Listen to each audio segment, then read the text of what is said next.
Son of God, share my mind, and you don't die. This is the season 1, the episode 442 in the series How to Manifest Immortality. And the name of today's teaching is Perception versus Knowledge. We have been emphasizing perception and have said very little about knowledge as yet. This is because perception must be strengthened out before you can know anything. To know is to be certain, and certainty is strength. Perception is temporary.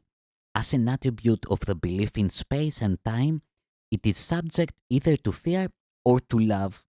Misperceptions produce fear, and true perceptions foster love.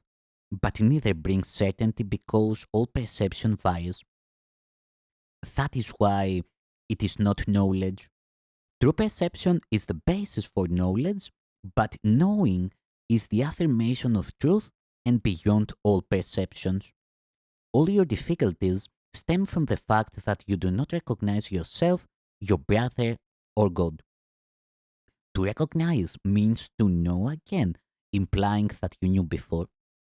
You can see in many ways because perception involves interpretation, and this means that it is not whole or consistent. The miracle, being a way of perceiving, is not knowledge. It is the right answer to a question, but you do not question when you know. Questioning illusions is the first step in undoing them. The miracle, or the right answer, corrects them. Since perceptions change, their dependence on time is obvious. How you perceive at any given time determines what you do, and actions must occur in time. Knowledge is timeless because certainty is not questionable. You know when you have ceased to ask questions. The questioning mind perceives itself in time and therefore looks for future answers. The closed mind believes the future and the present will be the same. This establishes a seemingly stable state that is usually an attempt to counteract an underlying fear that the future will be worse than the present. This fear inhibits the tendency to question at all. True vision is the natural perception of spiritual sight, but it is still a correction rather than a fact. Spiritual sight is symbolic and therefore not a device for knowing. It is, however, a means of right perception which brings it into the proper domain of the miracle. A vision of God would be a miracle rather than a revelation. The fact that perception is involved at all removes the experience from the realm of knowledge. That is why visions, however holy, do not last. The Bible tells you to know yourself or to be certain. Certainty is always of God. When you love someone, you perceive him as his, and this makes it possible for you to know him.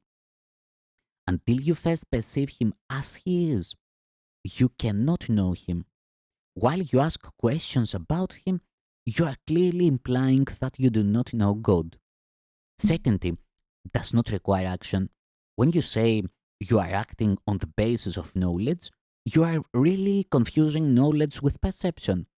Knowledge provides the strength for creative thinking, but not for right doing.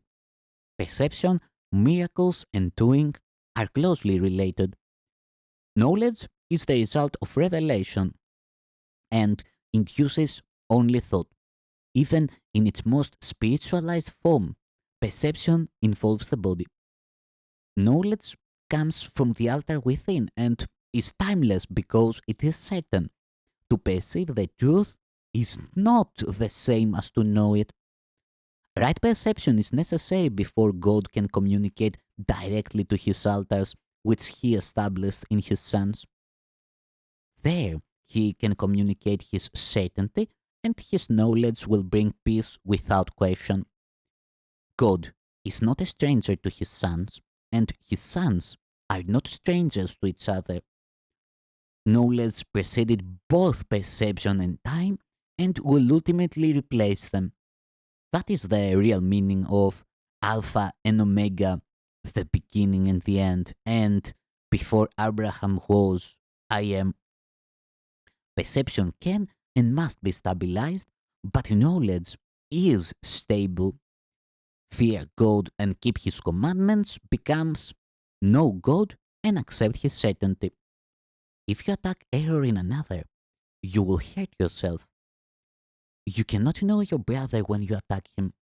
Attack is always made upon a stranger.